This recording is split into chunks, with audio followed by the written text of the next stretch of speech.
All right, welcome back. It is about 90 degrees today, 80 degrees actually today in New York, but it feels like 90. It's really warm. All the kids are out in the backyard playing, doing their thing. People are out having a great time the best they can with this whole COVID situation. And here I am, fasting and ready to continue on with Block 3. This is the first part of Block 3. We're going to do the first 25 questions of Block 3, and then later on tonight I should be live again, possibly after opening my fast, to finish Block 3 so that I can wrap up Block 4 this weekend and get this test out of the way. So as usual, just remember in any of these questions, if I do have page numbers written there, then those page numbers are a reference to first day 2019, and then the second number is always a reference to my annotated first date. My annotated first date is something I use to explain things, and it has a bunch of images and stuff like that. So if anyone's ever interested in buying it or buying anything I show, like my explanations, feel free to shoot me an email. It should be in the description below. So let's dive right into it. Right here, number 1, Block 3. An investigator is studying a new drug for the treatment of patients undergoing adjuvant radiation therapy. The drug is designed to be administered prior to irradiation to minimize localized tissue damage at the irradiated site. This drug most likely inhibits which of the following effects of external beam radiation? So this is a very well-worded question, and they tried their best to kind of get you to pick one of the formation of pyrimidine dimers answer choice, and they put it right before the correct answer too, so you would fall for it.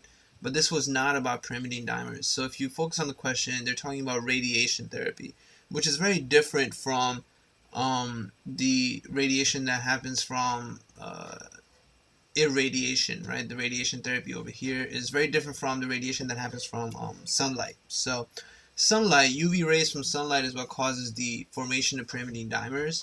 That would be a different scenario. This is actually just radiotherapy with ionizing radiation, so that would cause free radical formation, right? So tricky answer, tricky question. I'm sure many people fell for picking formation of pyrimidine dimers as their answer choice, and it's a fair mistake, so I'm not going to say it's the worst mistake that can happen. Now, as far as memorizing this page goes for step 1, I would definitely focus on, making sure that you remember for no matter what happens, always remember nucleotide excision repair. This is the only one that's different, really.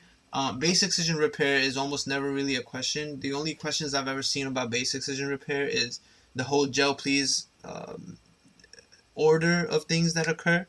So glycosylase, endonuclease, all of that. And then mismatch repair is MMR, that's for Lynch syndrome. So those two guys are pretty specific stuff. Nucleotide excision repair is the one that's related to many diseases. As you can see, I've listed out a couple in my notes right here. You're welcome, Shervani. Shoaib, is there any difference between your 2018 and 20? Yeah, the 2020 videos are a lot better. So if you are trying to study through my videos, I would highly recommend using this playlist right here.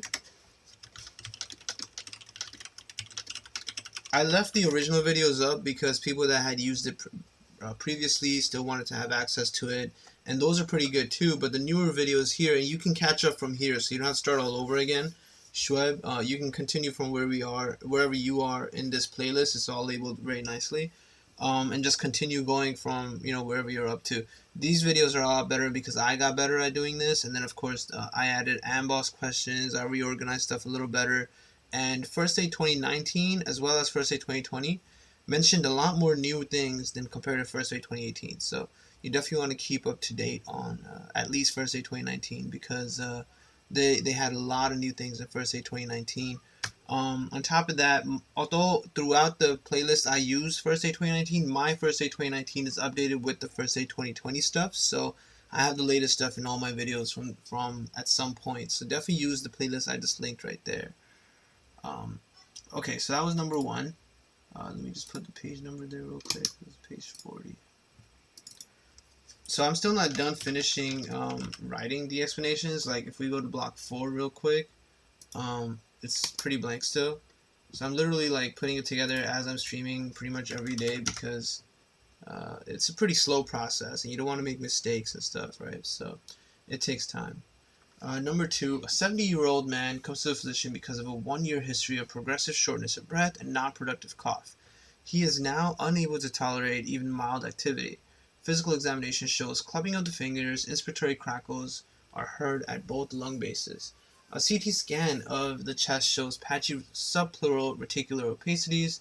Examination of a lung biopsy specimen shows a heterogeneous pattern with alternating areas of normal lung and interstitial inflammation and fibrosis. So that lung biopsy is diagnostic, right? On questioning, he has not taken any medications or had environmental exposure to things that can cause pulmonary fibrosis. However, I always remind everyone, and when I did my respiratory videos, I made fun of it a lot. There's one silly word, idiopathic, right? It's one of the most annoying things in medicine. Idiopathic pulmonary fibrosis is a thing too, and it basically means it just happened for no explainable reason. So there doesn't always have to be a reason for things to occur. Many diseases and syndromes are idiopathic as well.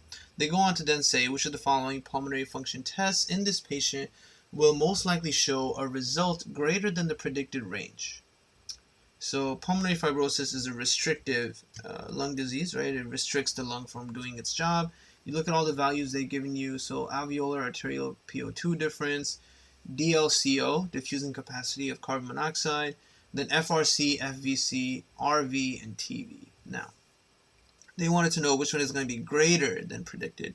In restrictive lung diseases, almost everything decreases, right? All the lung volumes decrease. The lung cannot expand much. It can't do its job.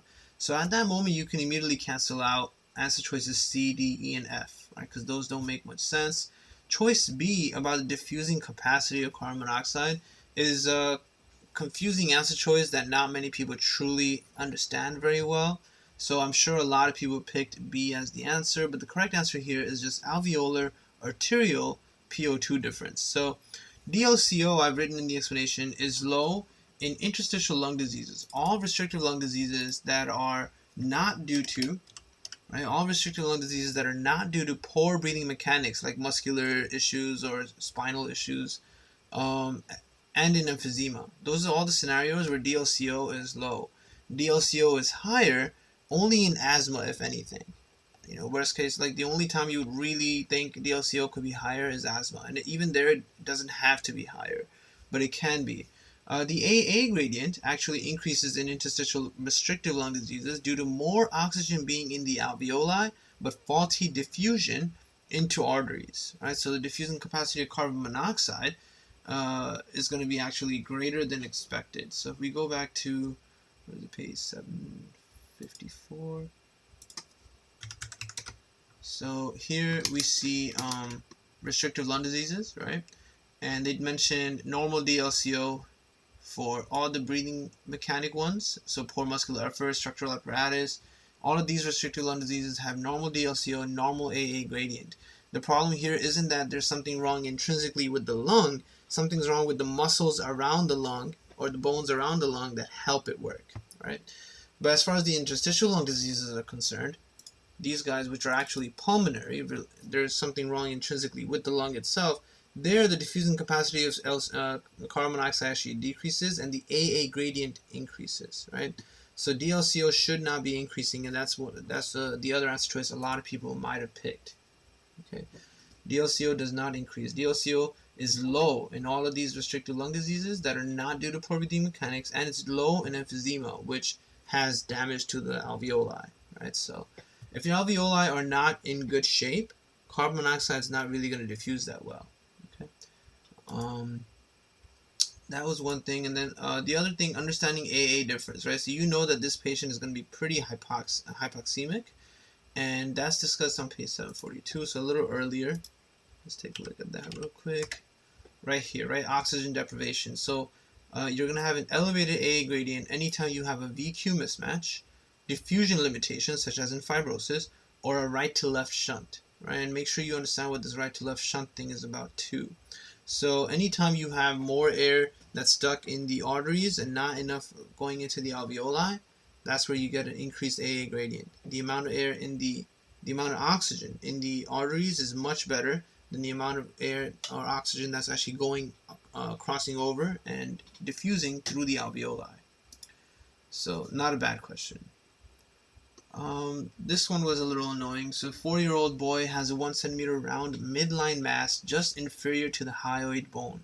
The mass was present at birth and remains unchanged. The mass is most likely derived from tissue that originated from which of the following structures? Questions like this are here to basically make people that are new to step 1 prep get it wrong. That's really all this is going to do. If you've been studying for step 1 for quite a while and you're ready for step 1, you will get this correct. All right, so this patient has a mass that is a midline mass below the hyoid bone. This most likely is not a thyroid tissue, since the question is not hinting anything about thyroid symptoms. So at that point, you think it's going to be a thyroglossal duct cyst, which is based on the presentation given in this question.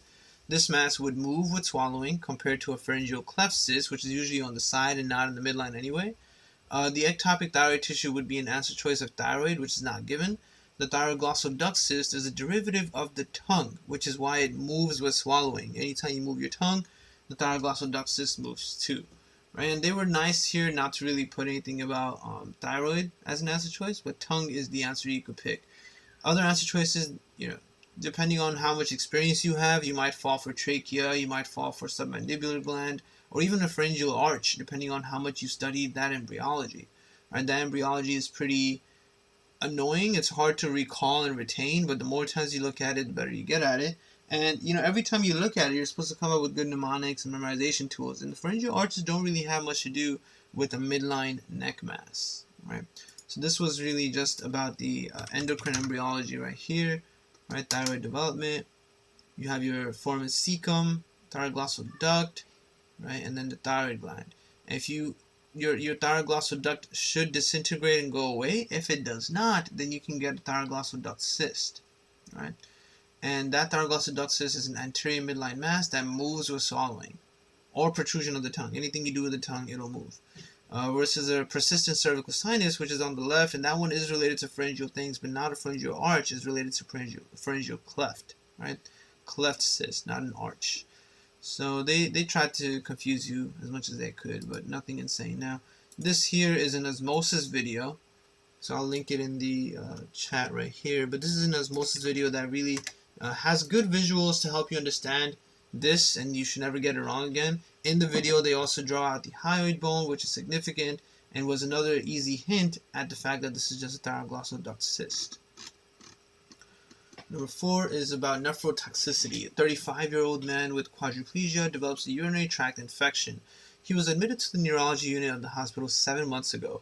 He has had an intermittent indwelling urinary catheter during this entire period. A culture of urine grows an organism that is susceptible only to aminoglycosides, so they administer gentamicin.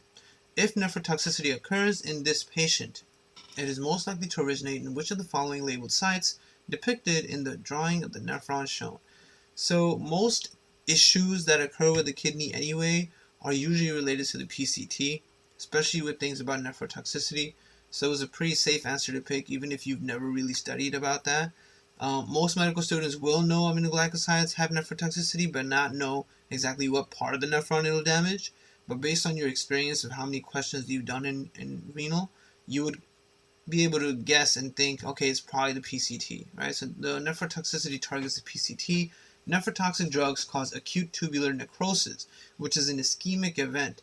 The two portions of the nephron that are susceptible to ischemia are the PCT and the thick ascending limb, right? This thick ascending limb right here, which is, pretty parallel to the PCT. Thick ascending limb is not one of the labeled answer choices. You don't need to worry about it, and you just pick B. SSB2 Vegeta, another Dragon Ball Z lover. That's what's up. Dragon Ball Z for life. Saudi Arabia. So you probably don't really get to catch me live because of the time difference. I usually don't really go live at this time. I try to go live later on after opening fast or near opening fast lately. But yeah, it depends. And I've been working from home now too, so it's easier to go live if nothing's really happening with work. This question was okay. The image didn't really help at all. It was more of a confounding image, if anything. 52-year-old man is admitted to the hospital for treatment of a massive acute MI. Treatment with oxygen, beta blockers, aspirin, and reperfusion therapy is initiated, which is all correct. 18 days later, he develops ventricular fibrillation from which he cannot be resuscitated, so he dies. A photomicrograph of cardiac tissue from the site of the infarct obtained at autopsy is shown, and then they give you this. You can see a couple of vascular channels, a couple infiltration, but it's not really clear what's happening. Overall, though, the picture doesn't look like the heart, that's for sure. It doesn't look like normal cardiac tissue. Which of the following best describes the appearance of this patient's heart? So the image is irrelevant. It doesn't matter at all. The question can just ask you 18 days after an MI, what would you expect to see? So this is a question about the progression of an MI, which again was something that was very hard for me to understand until I revisited it over and over again. And how do you revisit topics over and over again? You do it while you're doing questions. So every time you look at a question during your QBank study sessions, you should keep going back to first aid to revise the topic. Every time you revisit the topic, you might even pick up new things about other relevant things that might be on the page before or after, or images or other related syndromes that might be on the page as well, and it really helps. All right. So 18 days have passed. What would you see? You would see granulation tissue. That's all it is. Abscess is irrelevant. Granuloma is irrelevant. So the only other answer choices that you could possibly pick were coagulation necrosis, dense fibrous scar, or granulation tissue. And even coagulation necrosis should be something you should be able to cancel out. A dense fibrous scar would take more than just 18 days to form in the heart. It would take over a month, right? So that part is just an understanding thing, if anything. The contracted type 1 collagen fibrotic scar tissue forms after a month, right? Right now you're going to see granulation tissue, which is type 3. So 327. Right, so evolution of an MI. In the first 24 hours, a couple things happen. The first 4 or 5 hours, nothing happens at all. Not a single thing changes. Then you start seeing issues related to accumulation of different ions, right? So you get many questions. I have one from UWorld here. I have notes over here in red that are very important regarding what ionic changes you're going to have with potassium and sodium and calcium. After that, 1 to 3 days later, you start seeing coagulated necrosis. Right, so we were past that. Coagulated necrosis happens really early. That's the actual necrosis that occurs on damaged MIs, damaged heart. And one of the complications that you want to watch out for here is post-infarctive fibrinous pericarditis. Okay, then 3 to 14 days is where you have granulation tissue. Now our patient was at 18 days, but 18 days is not enough to necessarily have actual extensive contracted scar tissue. Now you can see the cartoon histologic images they've shown here. These things that are happening in this image best resemble what's happening in this image. Right, so if you were to redraw this like a cartoon, you would draw it just like this. Whereas here, you're not seeing much infiltration. You see those little tiny dots, the purple pink dots in here. They're all gone over here because it all became contracted scar tissue. So basically what you would not see is all the little purple dots. The tiny purple dots that are showing infiltration, you would not see that anymore on histology, and it would be contracted scar. Okay, so it takes a little time to memorize all of this, and then of course to understand the complications that can occur. Our patient just went through post-infarctive ventricular fibrillation, which is a major realistic thing that a lot of people go through right after an MI, depending on how they maintain themselves. Dealing with the MI and recovering from the MI, that initial instinct when it happens is the easiest part of an MI. It's after you leave the hospital, after having recovered from an MI, that depending on how you take care of yourself, how you manage yourself, what you do, you're going to end up having different symptoms, and that's going to suck, right? You can die. Number 6, an 80-year-old man is admitted to the hospital because of a 2-week history of a severe persistent urinary tract infection. An 80 milligram dose of drug X is administered IV. 30 minutes after the infusion is complete, his serum concentration of drug X is 4 micrograms per milliliter. Assuming a distribution half-life of 3 minutes and an elimination half-life of 24 hours, the volume of distribution of this drug in liters in the peripheral compartment is closest to which of the following? Very annoying question. This is probably a question that many people read and were just like, whoa, what is happening? Right? And you would not know how to calculate it. You don't even know what half the information here might even mean. Like, what is the distribution half-life? What is that supposed to mean? Right? And then you look at your answer choices and the numbers are kind of all over the place. You do realize, if you're into math and stuff, you kind of see the 2, 5, and the 20, 50, and you think there might be a factor of 10 that's going to be involved. And where is this factor of 10 going to come from? Well, you quickly realize that there's an issue with units here. right? They want the answer in liters, but the concentration they gave you is micrograms per milliliter. So this is a very annoying question, not very realistic of step one. It probably would not occur in step one. And if it does, the units are going to be very, very straightforward to resolve. These units are also, all units are straightforward to resolve, but how well would you actually know it is the real question, right? How often have you actually done this kind of unit changing to be able to answer it correctly? So this is the information they gave you. Administered 80 milligrams. The distribution half-life, distribution half-life is 3 minutes. Elimination half-life is 24 hours. It's been 30 minutes, and the serum has 4 micrograms per milliliters of the dose in it right now. All right. So somehow all of this data is connected to each other, and you need to figure that out. Regardless, this question gave a lot of information really just to intimidate you. Just read the question. What do they want? They simply want the volume of distribution, right? And that's a simple division. If you could at least get the units together and then work on alternating the units, just go, very smooth without getting intimidated, keep it organized, keep it straightforward, you can answer it. So volume of distribution would just be the 4 micrograms per milliliter, the amount of drug that's in the serum, divided by the 1 gram per 1 million micrograms. All of this is just conversion, right? So let's take a look at what we're supposed to do for this. Let me find it for you real quick. Volume of distribution, which again, volume of distribution, this page right here doesn't really tell you much. It has a lot of information in it, but they're missing a lot of things, which is some of the text I have in blue. For example, with the volume of distribution, they didn't really give you these numbers, which are pretty significant, right? They just wrote low, medium, or high. But low, medium, or high is actually defined pretty well by UWorld and by a bunch of other places. And then, of course, I have some practice questions here and there to kind of seal the deal. So volume of distribution is just a division between amount of drug in the body divided by the plasma drug concentration, right? Those are the two things you need. So I calculated both of the things. You know the dosage given was 80 milligrams, so that's going to be your numerator. And the denominator is going to be the amount of drug in the body, which is 4 micrograms per milliliter. The only thing is you can't do 80 milligrams divided by 4 micrograms per milliliter and get an answer in liters, right? You can't do that. So you have to convert everything into liters and into grams per liter to make all of it a little easier to work with.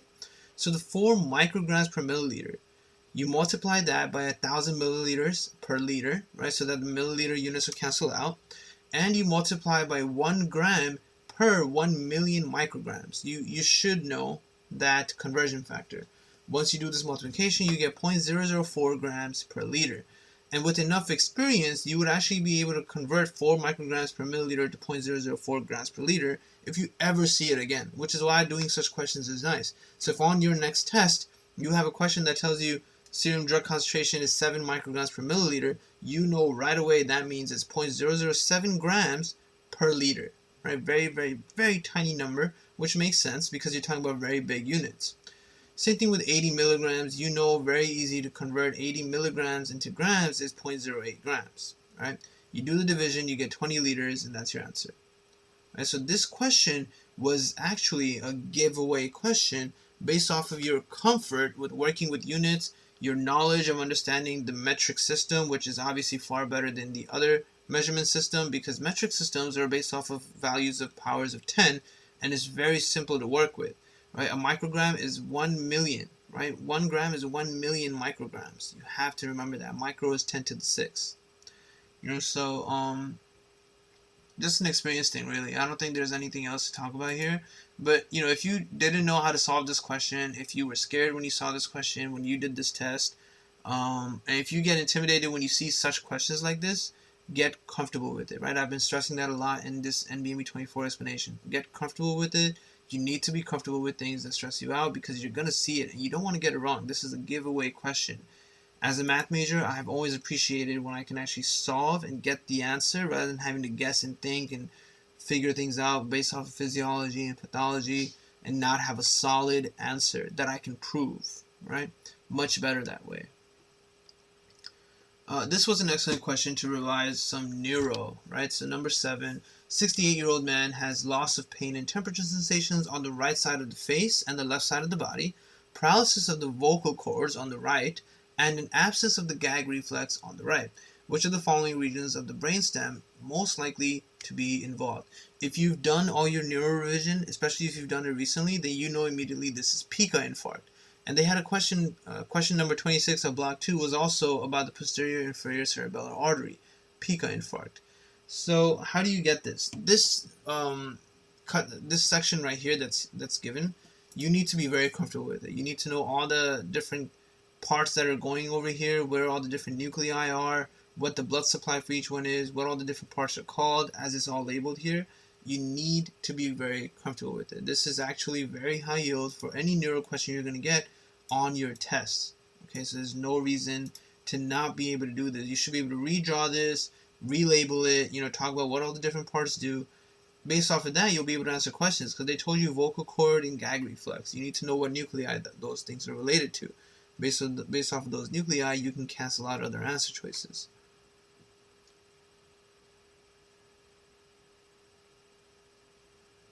Oh, okay, Shoaib. Sorry, I just saw your question. So, in spite of treatment of an MI, will those stages of evolution of MI still be there? Yes, there will be. No matter how well you treat the MI, the stages of progression of an MI will always be there, and the risk factors will always be there too. I believe past step 1. Oh, that's awesome, man. Congrats. I'm glad you know with step 1. Hopefully some of my videos were able to help you at some point, but yeah, I'm glad you're done with that. I'm guessing you're preparing for CK now? Okay, so with this guy, as soon as they mentioned the vocal cord thing, right, and absence of gag, that all sounds like this patient's also going to have difficulty swallowing, because it all goes in the same set of nuclei with the vagus and glossopharyngeal and all that. So first things first, because you can see from the answer choice, there's some left answer choices and right answer choices, right? Since everything that happened on his face is on the right side, you know that the lesion has to be on the right side. Decussation occurs in the body, below the neck, right? So you cancel out all your answer choices that say left, okay?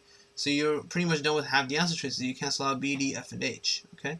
Then you realize that the loss of vocal cords and gag reflex are indicative of cranial nerve 9 and 10, which are on the medulla. You have to know that. This brings you just to choices B or D, right? Because you can cancel out F and H, which are for the pons and midbrain. So either B or either D. Now, ventral medial or dorsal lateral. You look at this one image right here, right? And this is part of your ventral medial stuff. Right? Sorry, dorsal lateral stuff, right? It's in the back and it's laterally, not ventral medial, right? And that's the highlighted, shaded area right here. This is what's actually infarcted in our patient. This here is the tract. Now, in my neuro videos, I did a really good job going through all the different nuclei, all the different levels that you need to know about, like the spinal level, the medulla, the pons, the midbrain, and then finally coming to the thalamic nuclei, depending on what the tract is about. So the spinal thalamic tract, which is for pain and temperature, runs dorsolaterally, and you need to know that. You can see it. You can see it's kind of in the dorsolateral area. It's in the back, and it's towards the lateral area. So, nothing insane. Nothing insane. Totally a doable question. It really depends on how much you studied neuro, and you got to spend your time actually mastering it, right? Neuro is a pretty dense topic. There's a lot of stuff happening in it. You first want to make sure you understand this stuff, right? The general breakdown, cross-section of a spinal cord. Understand all the different tracts and how they travel. What are the key parts of different tracts? Spinal lemniscus, ventral white commissure, VPL, right? For ventral posterior lateral, VPL is for the limbs, VPM is makeup goes on the face. A bunch of different mnemonics to memorize it. All the different things. These are all very significant. Even when you get to the pyramidal tract, the corticospinal stuff, you want to make sure you remember your motor nuclei, the bulbar cortical, all of these different things, the pyramidal tract, internal capsule, of course, right? You often get internal capsule strokes, and then you have pure motor losses and nothing else, because clearly internal capsule is related to motor activity. Right, so there's a bunch of stuff in these images that are very helpful, and it's all in the lectures as well. So I go into depth about all of that to help you make sure you can master the different tracks, the different levels, and what they all do. Okay, you want to make sure you revise it as well so that it can stick to you. So this was just a Pica Wallenberg issue, and that's it. Number 8, 56-year-old man who is admitted to the hospital for treatment of pneumonia is found to have advanced lung cancer. His respiratory status improves with IV antibiotic therapy. Before therapy is completed, he refuses palliative radiation therapy and wants to be discharged. Okay. He states that he is all alone, no one cares about him, and that he does not want to waste someone else's money for treatment.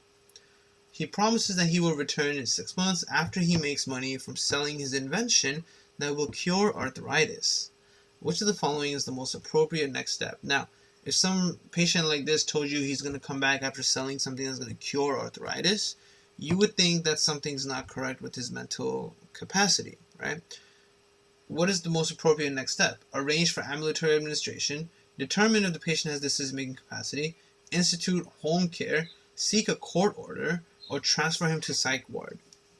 It's pretty clear and very evident in this question that you should determine if he has decision-making capacity. That's the first thing you should do. He might be depressed, he might not be mentally capable anymore, maybe he's going through something in his head, he's pretty old, he's lonely, he's alone, and he's got very bad, pretty much practically terminal illness. Things are bad for him. Things are not going too well for him. So it is very possible that he's not in mental capacity. All right, so this is a question of autonomy. He doesn't want treatment, and he has every right not to want treatment. So if he's in his right mental capacity and he understands what he's saying, then he can go ahead and not get treatment and go home. It's okay. If that's what he chooses, that's what he chooses, and it's perfectly fine. Right, so the other answer choices were all kind of forcing things on him. You're giving him things that he's clearly saying he doesn't want. Treatment that other people are paying for. He doesn't want that.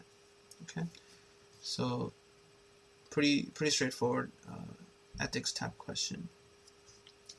This was cool. So 68. This is a very long question, but every part of the question really gives you something that's very important. 68-year-old man comes to the physician because he's concerned about changes in his sexual performance during the past year. He noticed the changes when he started dating a 40-year-old woman after 25 years of living alone. My orgasms are shorter and less intense than I was married. I have to wait 2 to 3 hours before having sex again. His pulse is 72 per minute, regular. Blood pressure is 138/78. Physical exam shows hair growth on the tops of the feet and toes, which tells you something. That means that his testosterone levels are okay. Dorsalis pedis and posterior tibial pulses are +2 bilaterally, and his capillary refill time is 1 to 2 seconds, which is all normal. That means he doesn't have any atherosclerosis. His blood vessels are going just fine. There is symmetric enlargement of the prostate without nodules. So symmetric enlargement is hyperplasia, that is BPH, and no nodules means that it's not prostate cancer. Right? So he does have some level of BPH. Lab studies show a hemoglobin A1C of 5.5 and serum glucose of 121, so he's not diabetic either. And PSA is about 4.5, which is understandable since he has BPH. Which of the following is the most likely cause of this patient's changes in sexual function? So you look at all your answer choices. Atherosclerosis cannot be possible because his blood vessels, as I said, dorsalis pedis and all that were normal. BPH. Now, he does have BPH. There's no denying that. But BPH is not the reason, right? It's not the reason that he is having difficulty with sexual performance. He is orgasming, right? He is having erections. All of that is fine. BPH is usually more relevant for urinary incontinence, and he's not talking about that. So BPH was a trick answer choice that was there that I'm sure a lot of people picked because you can see PSA is more than normal. But remember, PSA is not that perfect of a test to determine things off of. And of course he has BPH, but it's not relevant to the question. It's not affecting his sexual function. C is wrong. He doesn't have diabetic neuropathy, which could affect his sexual function, but he doesn't even have diabetes. D is wrong. There are no nodules in the prostate, so it's not prostate cancer. It's not erectile dysfunction. He didn't say he's not getting erections. He is having erections. He's even having sex. He's just not happy with the performance he's able to give, right? And he's not pleased with his own orgasms. So these are all signs of the tricky answer choice, normal aging. Anytime you ever see an answer choice that says normal something, normal whatever, it could be a cardiac question about lipofuscin and it's normal aging. Normal aging should really make you reevaluate the question and consider, could it be normal aging? He's past 60, right? He's 68. Any sex he's having at this point without taking Viagra should be something he's very happy with, right? And whatever's not working, whatever he's not happy about, is just signs of normal aging. This is actually in first aid. So the topic is discussed in first aid, right here, right? The well patient, right? Changes in the elderly, and I've listed all the elderly changes into one area. There's the cardiac changes associated with aging, pulmonary function tests associated with aging, and then I added the question that we just did for sexual changes in aging, right? Remember, libido does not decrease. Many things increase or decrease, but men, look, exactly what the question gave you. Slower erection or ejaculation, longer refractory period. That's exactly what the patient was presenting with in that question, and that's what happened, right? A female could present with the same exact scenario too, where she might have just started, having sex again, and she might be about 45 or something, or over 50 actually for the question. It's always going to be a patient who's probably over 51, just because it has to be a postmenopausal female.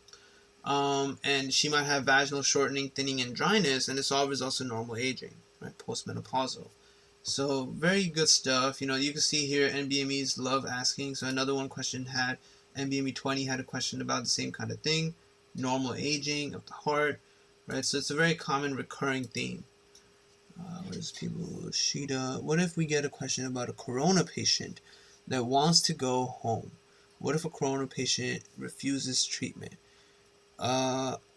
Approach ethical rules. No, not even that. You almost never contact the ethics committee until it's ethics committees are usually realistically pulled in if it's a problem regarding religion, if it's a problem regarding multiple people that are all there arguing with each other, right? Because then you can't be the judge of all of it.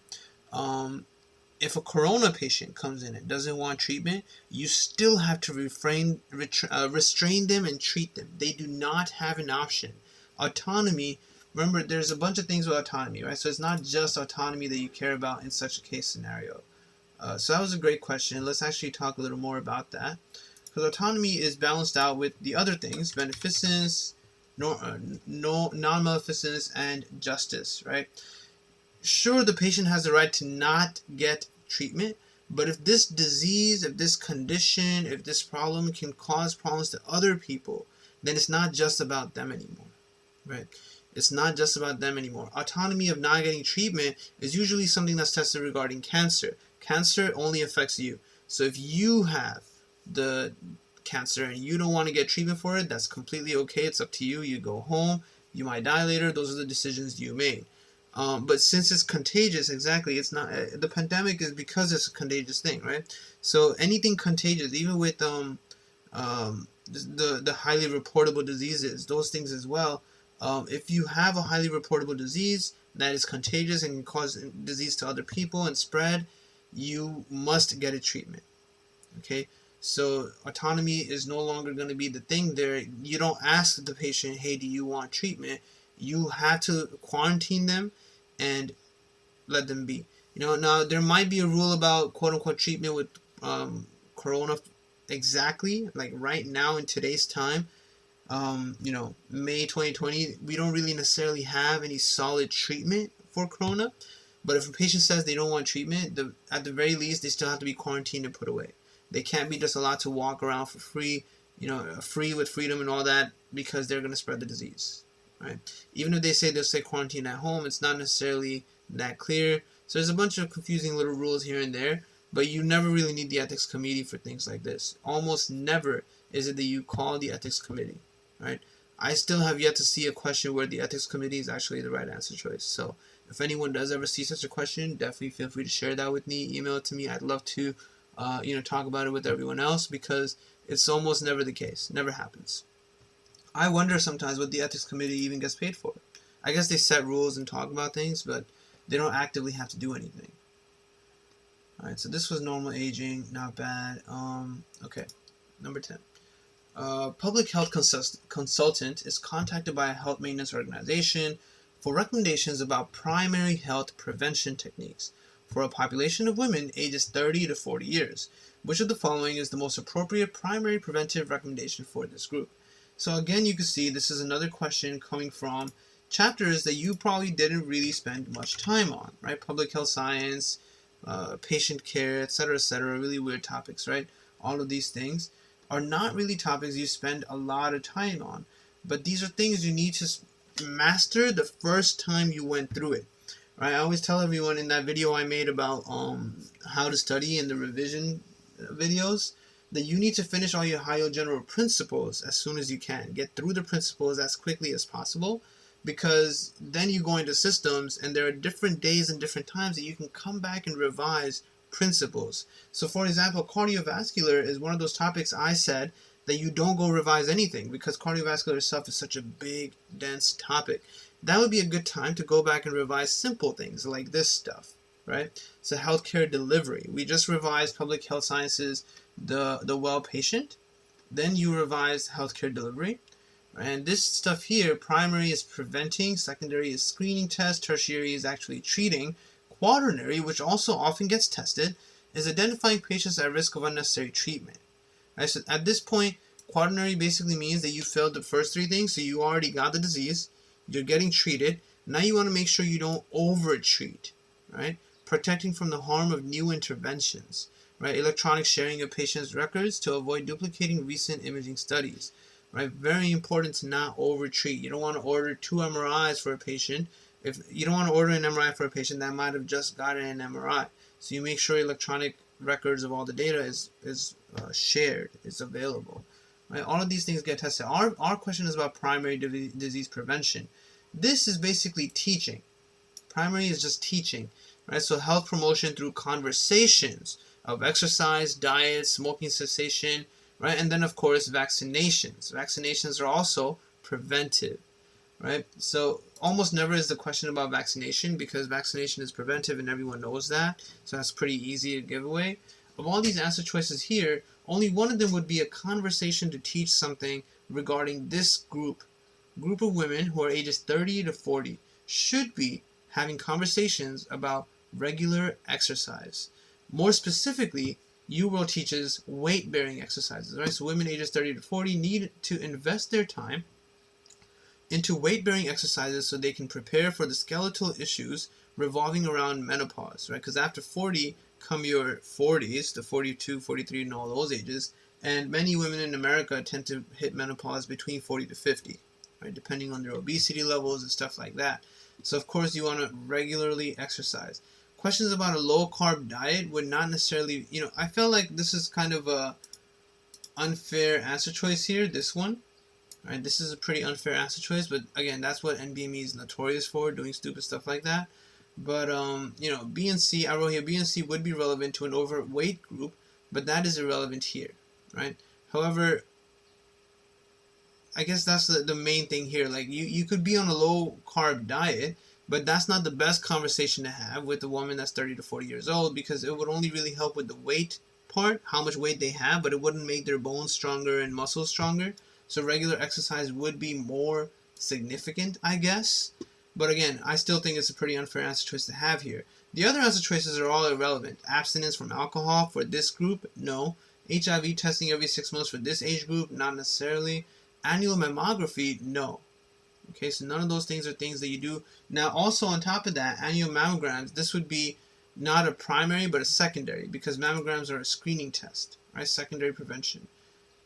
Doing blood pressure screening at a college fair, or recommending mammograms, right? So none of that, this answer choice falls immediately just because of that.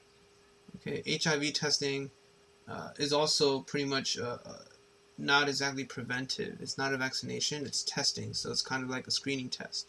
So those two answer choices fall as well.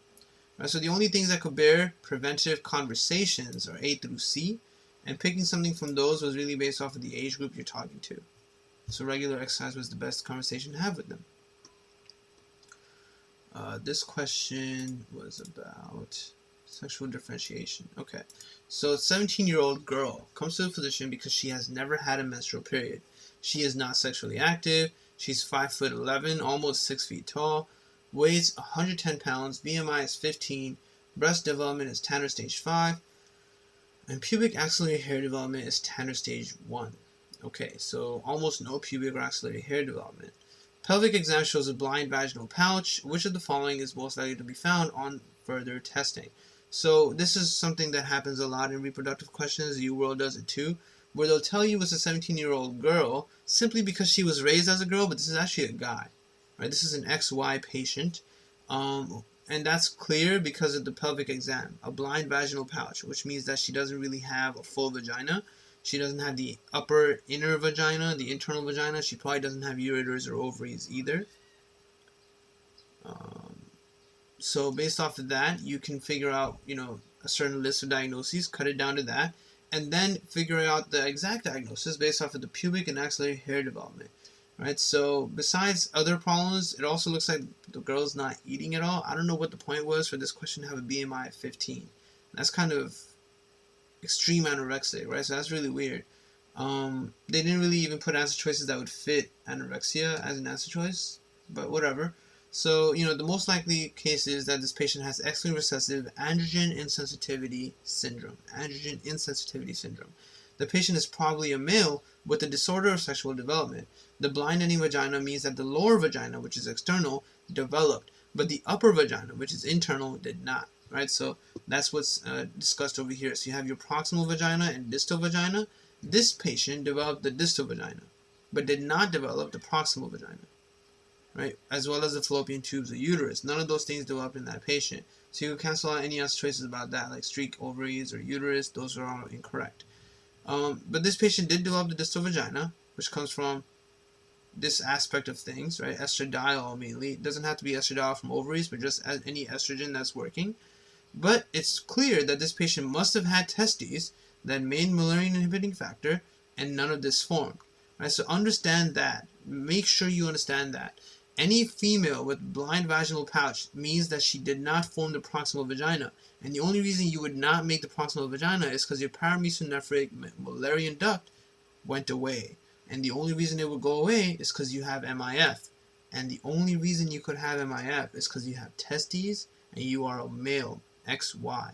Okay? So this diagram is very critical in understanding disorders of sexual development. Now that we have that down, you have two answer choices that could be possible. This could be a patient with Mullerian agenesis. The Mullerian duct just went away by itself somehow.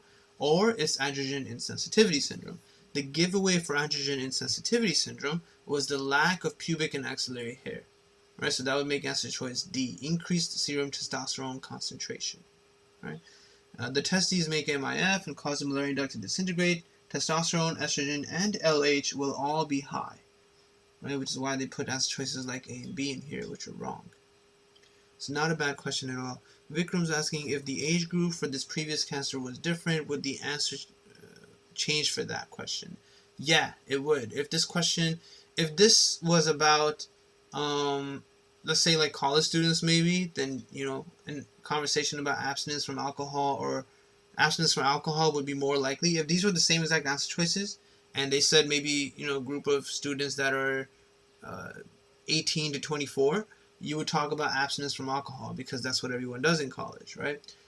If the question was about young teenagers, then a low-carb diet might be significant. Or if the question is about women who are coming from a group of, high hemoglobin A1Cs, pre-diabetic A1Cs, then low-carb diet would be significant, stuff like that. Yes, definitely.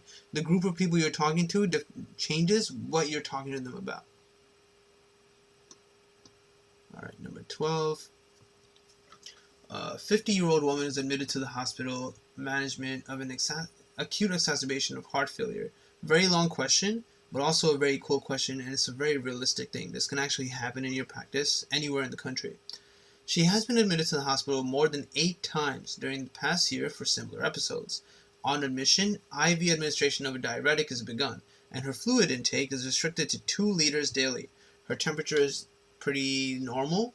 Pulse is 88 per minute, respiration is at 20, and blood pressure is a little high. Bilateral basilar crackles are heard on pulmonary examination because of heart failure. There is pitting edema of the lower extremities. Her fluid balance and weight are closely monitored. 2 days later, the patient's weight and clinical status are still unchanged, which is very weird, because if you put the patient on something like furosemide, the water pill, they would lose all that water weight, and if you're actually monitoring their water intake, their weight and edema should decrease. Right? There's no reason for it to not decrease. So everything's unchanged. So that's weird. Then you start thinking, are you even taking the medication? The nurse finds the patient in the bathroom, drinking directly from the faucet and holding a full pitcher of water, despite having already reached her fluid limit for the day. Awkward. Which of the following is the most likely explanation for this patient's lack of clinical improvement?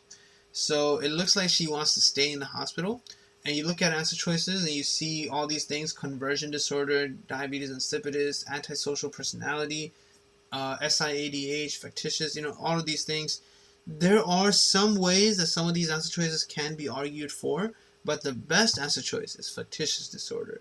They put DI there because they wanted you to think of psychogenic polydipsia, but psychogenic polydipsia is not really, the case here. That's not what's happening here. This patient, even with psychogenic polydipsia patients, if you tell them to stop drinking water, they'll stop drinking water. That's how you find out they have psychogenic polydipsia.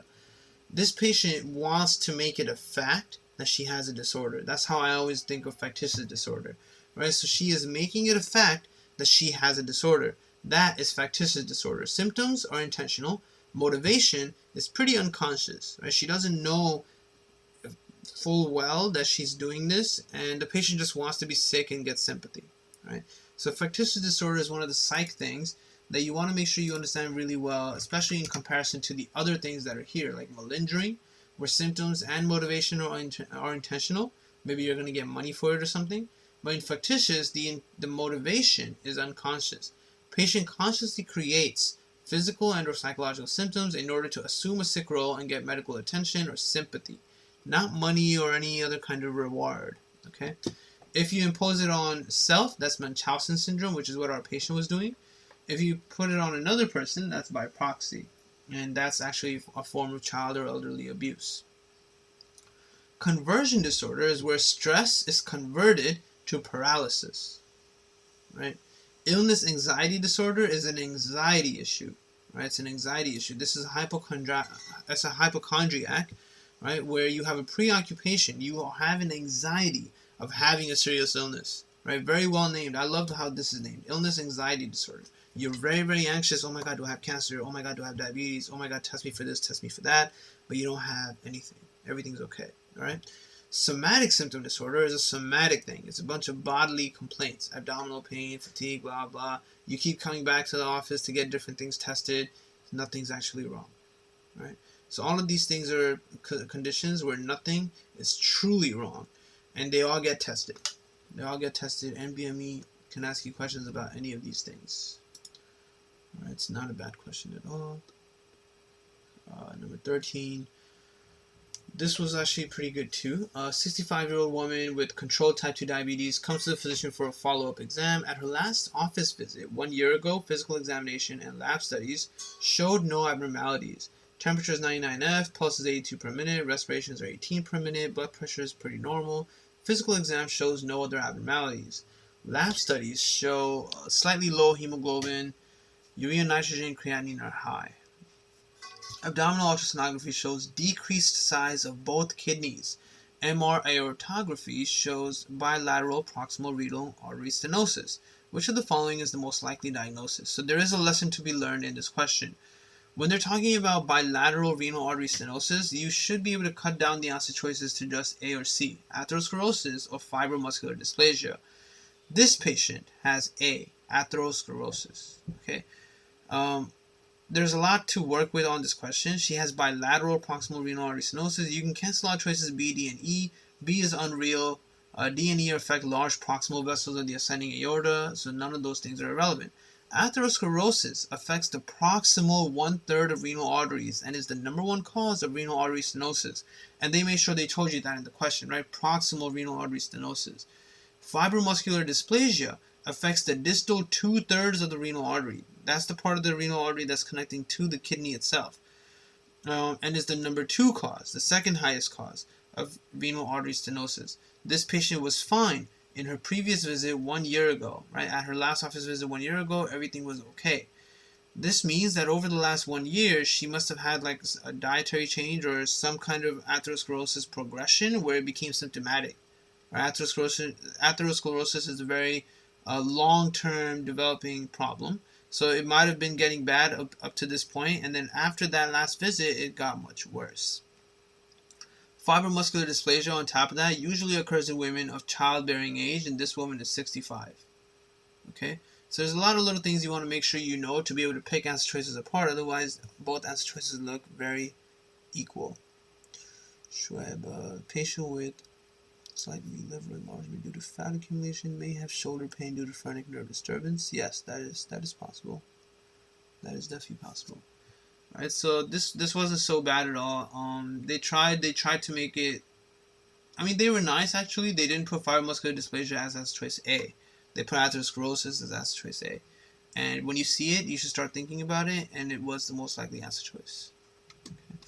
So nothing crazy. This is also a good question, a lot to tie in over here. So 59-year-old man has repeated episodes of gouty arthritis unresponsive to preventive therapy. Which of the following drugs is most likely to increase uric acid excretion in this man? Right?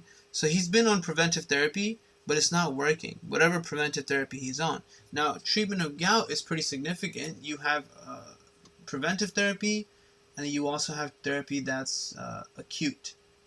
So where... I didn't write down the page number. I think it's at the end of this. No, end of renal, I believe, right? What's the even? Wait, renal farm. Not that. Okay. Where did they talk about this? Oh, okay, yeah. End of MSK farm. So gout drugs. So you can see there's chronic preventive drugs: probenecid, allopurinol, pegloticase, febuxostat. And then there's acute drugs: NSAIDs, glucocorticoids, colchicine. Right? Acute drugs are perfect for any flare-ups that are happening, but the chronic drugs, the preventive ones, you have to make sure that these are used carefully, right? So NSAIDs are the first line of treatment for most patients with acute gouty arthritis. NSAIDs should be avoided in patients with renal and hepatic dysfunction or those at risk of peptic ulcers. Chronic gout drugs should be avoided in acute attacks, as they can exacerbate acute arthritis. In patients who need long-term preventive drugs, xanthine oxidase inhibitors like allopurinol are first line, since they lower uric acid. Uricosuric agents, basically agents that cause you to urinate your uric acid, are probenecid, are second line for chronic management. Right? And that's what we're up to now. We need to go to second line because clearly the first line didn't work, and the answer for that would be probenecid. Right? You can remove ketorolac and penicillin from the choices. Ketorolac would help, but it's an NSAID, right? And a salicylate for acute gout, but must be given in high doses for urinary excretion of urate. Same for choice A. They didn't say high or low dose, so that makes it hard. Right? Acetylsalicylic acid and ketorolac. Keep in mind that these NSAIDs, you have to use them with caution, because if you give it at a low dose, it can actually decrease uric acid excretion, worsening the gout. Okay, so they wanted a second line of management drug, and the second line of management is your probenecid. That's the one right here, causing you to urinate the uric acid. Right, so it helps with the prevention of gout. Probenecid. The other answer choices just don't work. It's not what they're looking for here at all. Number 15.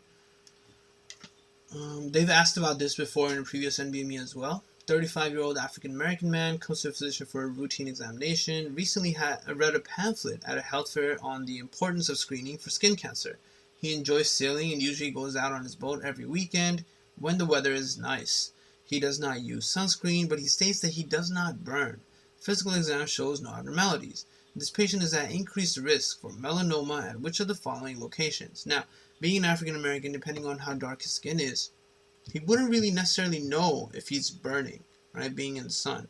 If he's getting a sunburn, it's not going to be as clear and evident as it would be on someone who has really white skin.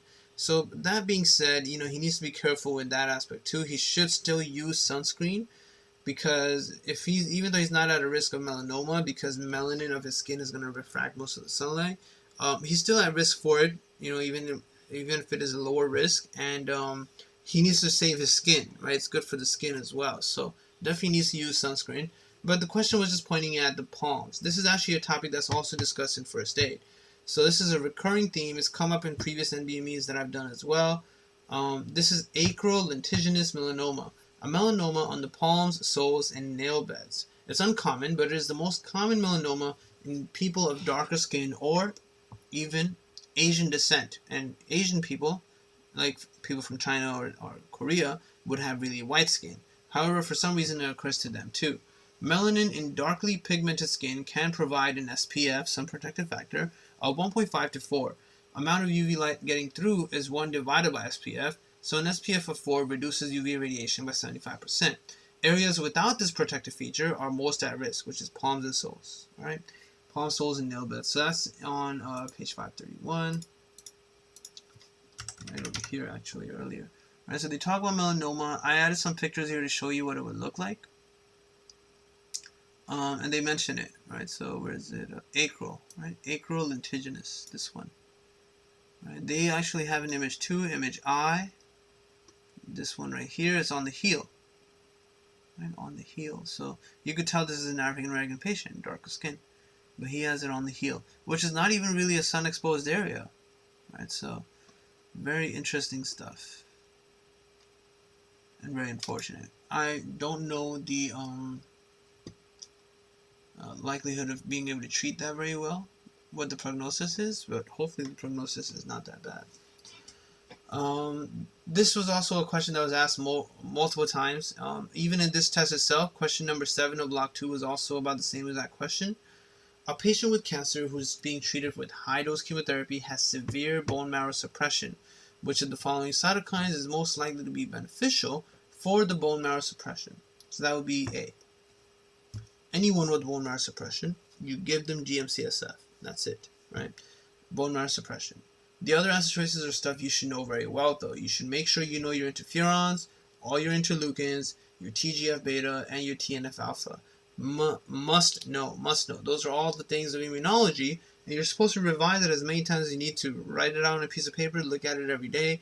Make sure you understand what all the different interleukins, interferons, and TNF, TGF, what they all do. I talked about it here too. So interferon gamma and interleukin 12 are actually both things that cause differentiation into Th1 cells. Interferon gamma also stimulates macrophage activation.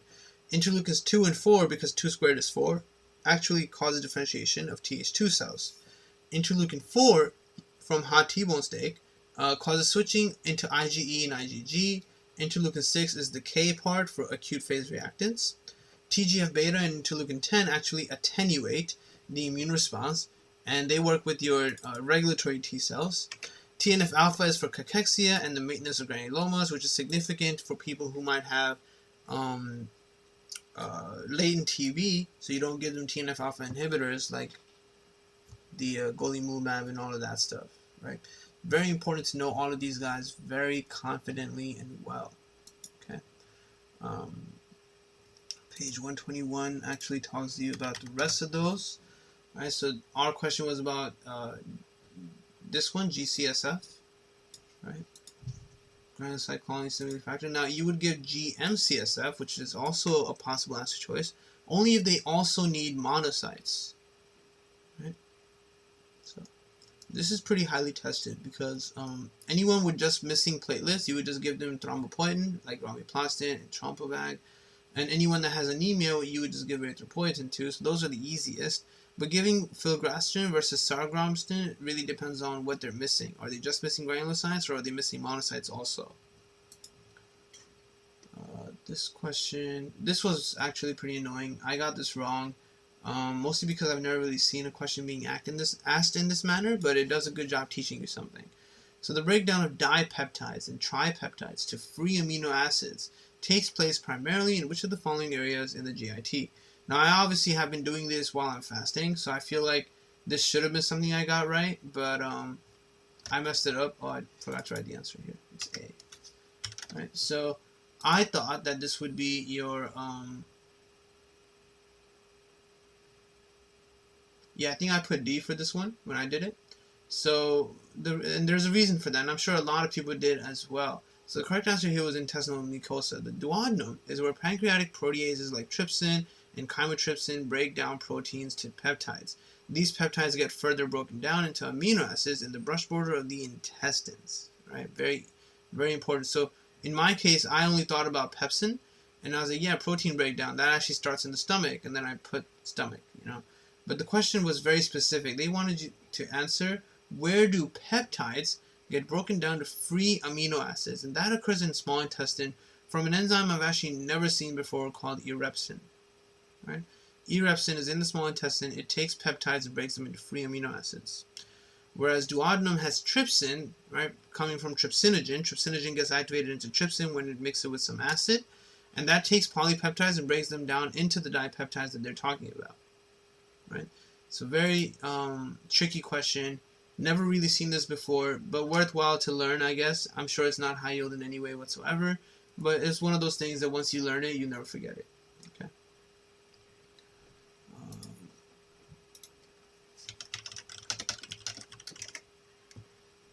This one, number 18, a 55-year-old woman comes to the physician because of a 3-month history of difficulty using her hands and a 3-week history of muscle cramps.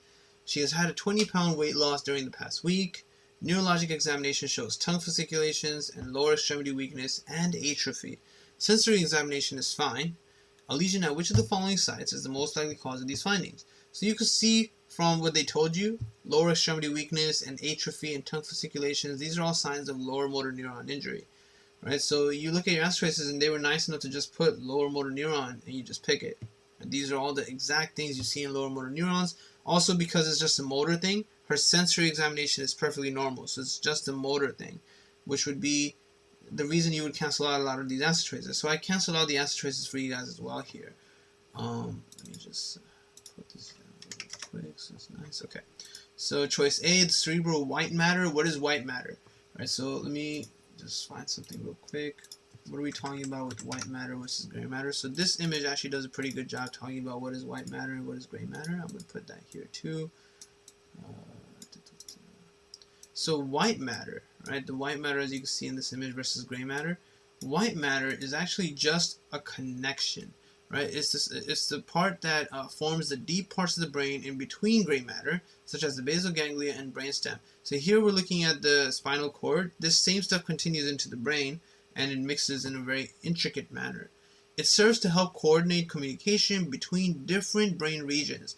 White matter basically helps coordinate communication between different gray matter regions. Okay.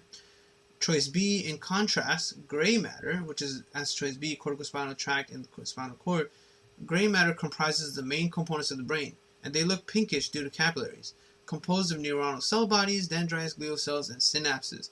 The anterior gray column is for motor neurons, pyramidal tract, corticobulbar, while the posterior stuff is all the dorsal column and spinal thalamic tract.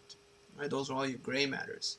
The internal capsule, that's choice C, which is a pure motor stuff related to the corticospinal tract, as we saw earlier, is a high yield part of the brain related to upper motor neuron lesions. Upper motor neuron, not lower. And then D, peripheral nerves. You know very well that if your peripheral nerves get injured, you would have sensory loss too. Right?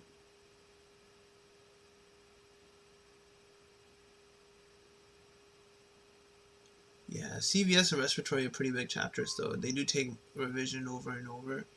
I mean, you could do just the CVS and respiratory videos in my full mastery playlist, but other than that, they just take a lot of time. It's all about time. The more time you invest into anything, the better you'll get at it.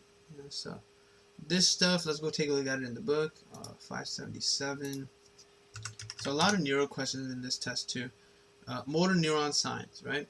So I've added some images here to help understand what's happening. So you have your motor cortex, right, part of the brain that controls voluntary movement, connecting down using upper motor neurons, right? So these are neurons that connect the brain to the spinal cord, connects to the spinal cord right here. Now from the spinal cord to the muscle, those are your lower motor neurons, right? So that's the anatomy of what is upper versus lower motor neuron. And then you have your peripheral nerves, where bundles or branches of neurons that send information to and from the body. Look at all your different lesions. Everything is very clear here. In lower motor neuron lesions, you have weakness, atrophy, fasciculations, everything goes down. Reflexes go down, your tone goes down, your big toe goes down, which is a negative Babinski sign. You have spastic paresis because you're not moving much, you're stuck. Sorry, not spastic. You have flaccid paresis. Right, you're not moving much. Flaccid paralysis means everything just falls, right? Everything is just wobbly. Flaccid paralysis, that's what you get in lower motor neuron lesions. In Upper motor neuron lesions, everything goes up. Your reflexes are going to be extremely fast. You're going to have elevated tone. Your big toe is going to go up, right? That's the Babinski sign. You're going to have spastic creases, very strong. It's going to be tight. Everything's going to be tight. And that tightness is also the clasp knife spasticity, which is shown to you in this question right here, right? Where something like a clasp knife. So you know those knives that just click open like that all of a sudden? So you might have a patient with their hand like this, and you might be trying to release it, and then all of a sudden it just releases. That is a clasp knife spasticity, right? Very interestingly named like that because it's pretty appropriately named like that. And you can see how internal capsule is pretty relevant for that, right? In this answer choice here, they talk about it in this answer choice here, corticospinal tract, because corticospinal tract uses internal capsule. So all of that is upper motor neuron. Lower motor neuron, everything is bad and low and weak and has fasciculations, muscle twitching. Okay, so make sure you understand that stuff. No reason to get this wrong. This was cool. They did a nice job with this. I actually didn't mind this at all. So they said a 47-year-old man comes to a physician because of recurrent episodes of joint pain during the past 3 years. He describes these as abrupt in onset and involving principally his ankles or knees, usually one joint at a time. He does not take any medications. Physical exam shows yellow-white nodules at the tips of several fingers, as well as over the soles of the feet. His left knee is warm, tender, and swollen with dusky erythematous overlying skin. Photomicrographic joint fluid aspirate is shown. Crystals shown are most likely composed of what? Again, they gave you some unnecessary extra information in the question, but there was some information in the question that was very accurate as well. One of the best things they told you in the question was the yellow-white nodules at the tip of several fingers. That is tophus. Okay, that is tophus. So once you see tophi in any patient, you know immediately it's gout. Now, I know that this image is just a photomicrograph rather than actually yellow-green birefringence, right? They didn't put polarized light on it, but you didn't need polarized light on it because you could see your needle-shaped crystals. That is all you need. You don't need the polarized light to diagnose gout, right? As soon as you see needle-shaped crystals, you know it's gout. You didn't even need the what page is it? Oh, I didn't write the 459 MSK. I think it's right after that, right? Yeah, okay, right here. Page 517 for mine. Let's put that in real quick. So when you look at the pictures here, right, you can see this is another variation of the question from UWorld, right? Same topic. They had a bunch of neutrophils here, but you can see this one crystal here that's needle-shaped, so everything else didn't matter. As soon as you see your needle-shaped crystal, you know immediately that that needle-shaped crystal will most likely have parallel birefringence, right? Yellow under parallel light. Right? Negatively birefringent under polarized light. Yellow under parallel. The double L's and the L's look like your crystals. This is the tophus they're describing. Right? It occurs on fingers. Right? Fingers and toes. Right? So everything was given to you. You know that it couldn't be pseudo-gout because this would have rhomboid crystals. Okay.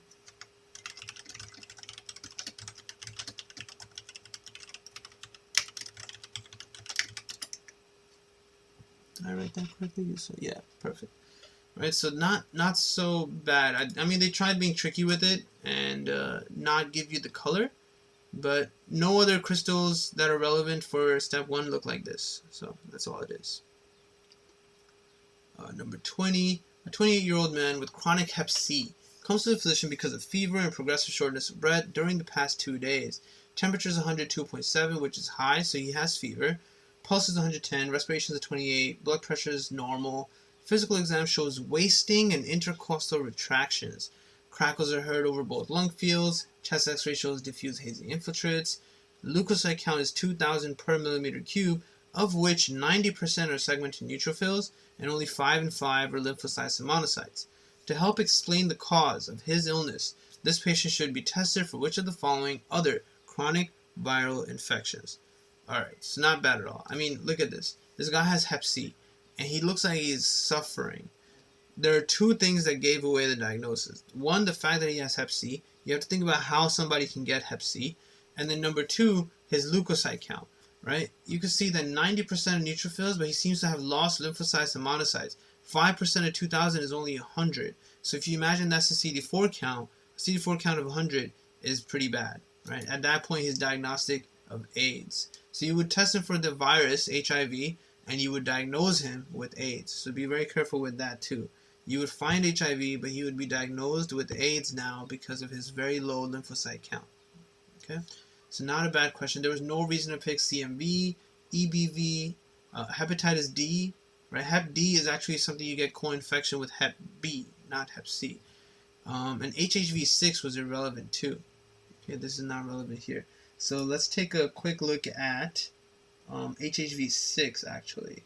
Where is that relevant? Because that is actually a pretty commonly tested virus that they like tossing on you just because, you know, not many people look at it. So HHV6 and 7 are your roseola and phantom, right? High fevers for several days that can cause seizures, followed by a diffuse macular rash that starts on the trunk and then spreads to the extremities, right? Roseola.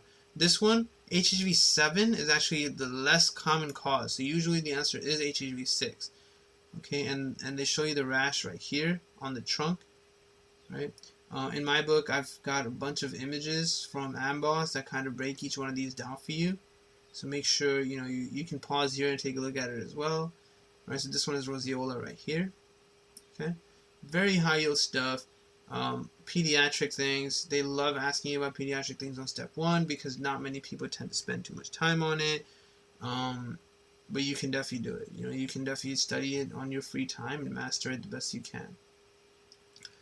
You don't know the exact CD4 count. You don't know the exact CD4 count, but since he is 5% lymphocytes, I got the 5% of 2000 is 100. Right? So he has 100 lymphocytes per millimeters cube, which is pretty low.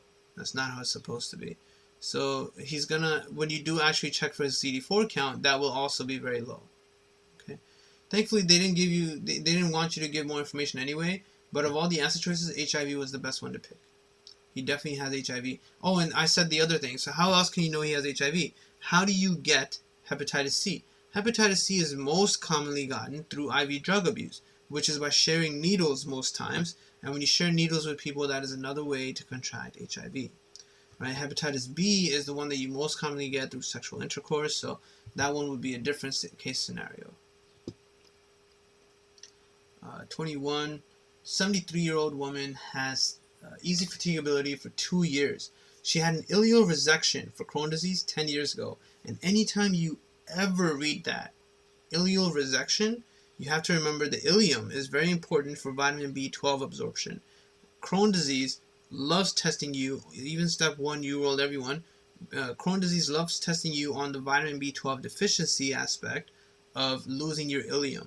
Okay, she has extremely pale oral mucosa, which makes you think of anemia.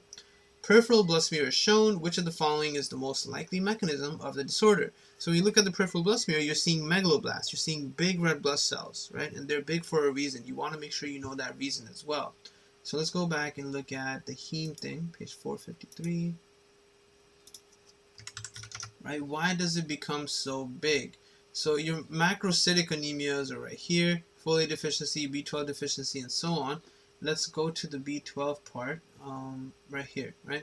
So the reason they become big, DNA synthesis is not keeping up with cell growth. So the cell grows more with each division, right? When these cells make it to circulation, they will be fewer in number, larger in size, and less mature. And that's the biggest problem in macrocytic anemia. Okay, so that's all you're seeing here though, right? All these red blood cells are just really big. Now, of course, they were not going to be nice to you and just put the answer choice B12 deficiency. So what answer choice here is relevant to B12 deficiency? You need to know this, right? You don't need to know this entirely, but you should have a pretty good understanding of this by the time you're done mastering biochemistry, right? Because you have your SAM here, everything's here. Homocysteine, methionine, folic acid, your B2 and B6 and how that's relevant, right? All of these guys are pretty important and they all get tested. So for our patient, right, is choice D, failure of conversion of N-methyl THF to THF, right? The 5-methyl THF needs to become THF so that you can then go ahead and do DNA synthesis. You can't make this conversion happen if you don't have B12. Okay, and that's all this question is about. B12 deficiency because of Crohn's disease, ileoresection. Right. The other things are irrelevant. G6PD would cause hemolytic anemia, and it would be due to some kind of stressor, infection or something. Protoporphyrin, anything is related to your porphyrias. And then decreased serum transferrin. Transferrin is related to iron deficiency anemia related kind of things, and that's not what's happening here. Okay, so I made the explanation here, put the picture here too, and it should make good sense. This is also very easy, never get this stuff wrong. 35-year-old woman undergoes a left oophorectomy because of a 5 by 5 centimeter ovarian mass. During this procedure, which of the following structures is at greatest risk for injury when dividing the suspensory ligament? I don't know why they called it dividing, but okay. When dividing the suspensory ligament. So, suspensory ligament, or whether it be the cardinal ligament, whatever it is, when you're doing these genitourinary procedures from reproductive section, it is always the ureter that is at risk. Alright, so this is a very easy question. There are two cases that can occur, either an oophorectomy or a hysterectomy. During an oophorectomy, which is our patient, you're removing an ovary, the suspensory infundibulopelvic ligament that suspends the ovarian vessels is ligated. I don't know why they said dividing, but ligated, right? And when you ligate the ovarian vessels, you get a chance where you can risk injuring the ureter. Okay, during a hysterectomy, the cardinal transverse cervical ligament holding the uterine vessels is ligated, right? And both of those case scenarios injure ureters. Okay, so this is actually described very nicely in the book as well. 687. Bunch of images here because you do need to know all of these at different points. There's different things that occur where these are all going to be significant in. For our patient, there's two ligaments, right? The infundibulopelvic ligament, which is also called the suspensory ligament. So I always just call it the suspensory infundibulopelvic ligament. Just call it the one thing. This one, ureter courses retroperitoneally to it, so there's a risk of injuring the ureters when you ligate that vessel. Same thing for the cardinal one, cardinal transverse cervical ligament, right? This is for your hysterectomy, and ureter at risk of injury during ligation of uterine vessels in hysterectomy. Right? So I summarize it at the bottom: oophorectomy, hysterectomy, ureteral injury. Very straightforward. Right? Those are the only real scenarios that will ever occur, and it's never going to be a case scenario that you pick anything else. Okay, unless they really make it very clear in the question that they're trying to get at something weird. Okay, but it doesn't happen. You don't really get many questions about the broad ligament. It's a very rarely tested topic. Ovarian ligament, again, a very rarely tested topic. Round ligament is the one that causes normal pain during pregnancy. So again, doable. Nothing insane. But this reproductive anatomy gets tested pretty commonly, very, very commonly. So you want to make sure you understand it.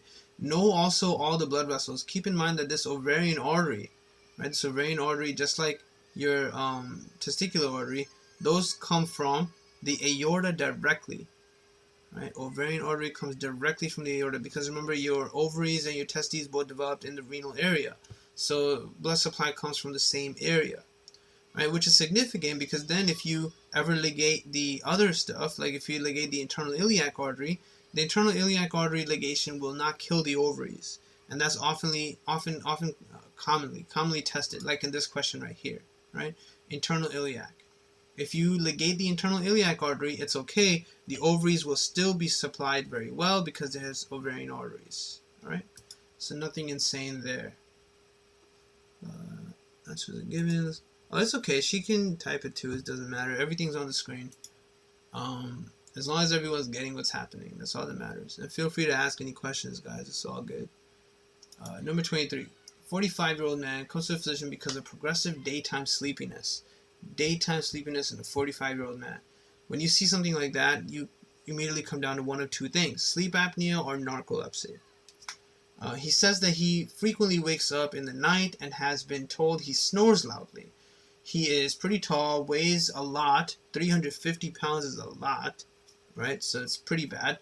BMI is extremely off the scales. He is very, very morbidly obese. So now you pretty much know it's got to be sleep apnea. Physical examination shows peripheral edema below the knees. A loud S2 is heard on auscultation of the chest. Patient symptoms are most likely caused by an episodic decrease in which of the following? So now they want you to talk about the pathophysiology of sleep apnea, right? Sleep apnea is extremely scary. It's a very dangerous disease that many people, especially in our Desi community, brown people, it's extremely common, right? Now, in the brown community, divorce is, in my parents' generation at least, divorce isn't exactly the most common thing. You don't divorce your husband just because they snore, so you accept it. But it's a big problem. Snoring is a big problem, not just for your spouse, but also because it's unhealthy. Try snoring throughout your day. I wrote it here too. I always think of sleep apnea as you aren't even breathing. Right? This is one of the reasons why it's discussed under respiratory in first aid. Try snoring for an hour straight while you're up and about on your day. Just do it without sleeping. Just hang out, chill anywhere, and snore the whole time. And you'll realize you're running out of breath, you don't feel good, you're going to get dizzy, you're going to feel weak. People do that all night, unconsciously, because they aren't aware. And they're just laying there so they can work off of minimal metabolic activity, like muscular blood supply and all that. Unhealthy as heck. It is not good for you. Right? Sleep apnea can kill a person. So oxygen saturation is what goes down because you're not breathing. Right? You will run out of air. You're going to get weak and tired. Apnea is a very big issue. Snoring is something that needs to be dealt with. Wives need to stop putting up with things that are unnecessary. Right? If your husband snores, you need to get him to get that treated. Whether it involves getting surgery or wearing a CPAP device, whatever it might be, he needs to get it treated. He needs to not take away the wife's peace from snoring, as well as take care of his own health, because that's really bad. That can eventually lead to pulmonary hypertension, which is why they put the other answer choice here, pulmonary vascular resistance. Okay, but that's not the problem here. Pulmonary vascular resistance, look at the question. They're asking you what is going to be having a decrease. Pulmonary vascular resistance is eventually going to start increasing, right? He's going to start getting pulmonary hypertension. He doesn't have it yet, or maybe he does, right? Maybe he does, but that's not what's going to decrease as far as the question is asking. 24. Okay, not a bad question either. This is actually something that I remember there was a time I did this wrong.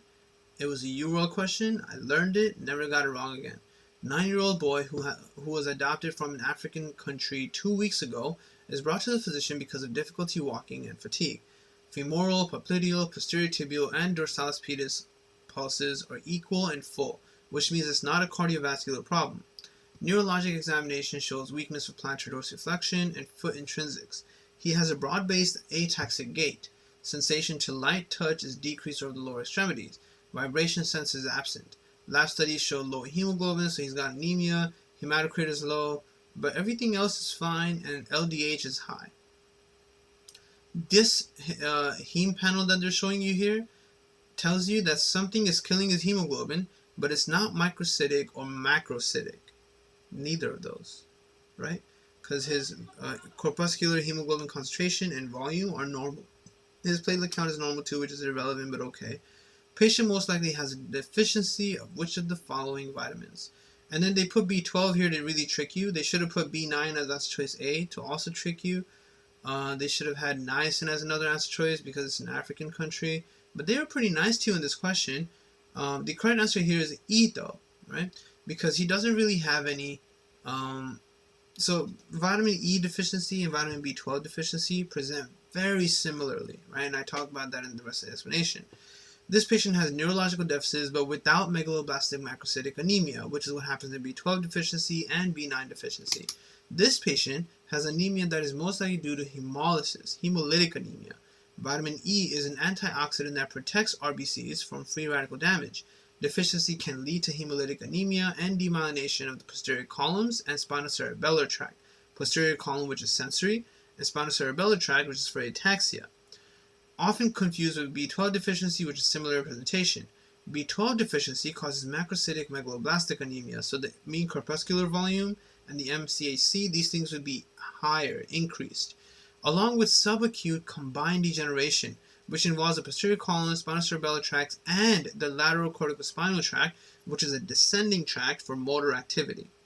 Okay, all of that gets involved. So very close presentation, but very significant presentation. That's different. The type of anemia is different. The type of neurological deficit is different. Okay, so this is vitamin E deficiency. And vitamin E, keep in mind, is one of your fat-soluble vitamins. So it could also be that the kid has some kind of fat-soluble fat deficiency issue, right? So he's not absorbing fats correctly. Last question for this video is an ethics question. Very weird question. Oh yeah, this was also weird here, right? They said in this question, weakness of plantar dorsiflexion. What is that? There's no such thing as plantar dorsiflexion. That is a terrible way to describe whatever they're really trying to describe, right? You don't really have plantar dorsiflexion. So it's a silly wording, but maybe they're really trying to just confuse you or intimidate you or whatever they're trying. You never really want to get confused or intimidated by a question. Don't let it happen. Yeah, gait abnormality is common with both vitamin deficiencies. With vitamin E and B12 deficiency, they can both cause ataxic gait because you have demyelination of your dorsal column and spinocerebellar. The ataxic gait is because of spinocerebellar.